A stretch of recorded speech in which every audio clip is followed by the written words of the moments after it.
Hello गाइजहरू, आज चाहिँ मैले नयाँ भिडियो बनाइरहेको छु र सुरुवाती भिडियो के कस्तो हुन्छ राम्रो होला नहोला कमेन्ट गरिदिनु होला, सब्सक्राइब गरिदिनु होला, फलो गरिदिनु होला। र आज चाहिँ छुट्टीको दिन थियो, बिहान उठे, जाडो भयो, चिया कफी खान मन लाग्यो र मेसतिर छिरे गाइजहरू। छिरेपछि मैले कुराहरूलाई यसो हेरेको सब क्लिन गरिदिइसकेको रहेछ।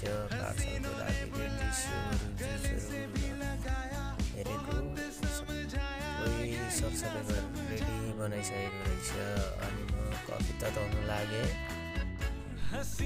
कफी तताइसकेर कफी खाइसकेर आउनु लागेको, फेरि भाइले दाइ पराठा राखेको छ खाजा खान्न भनेर भन्यो।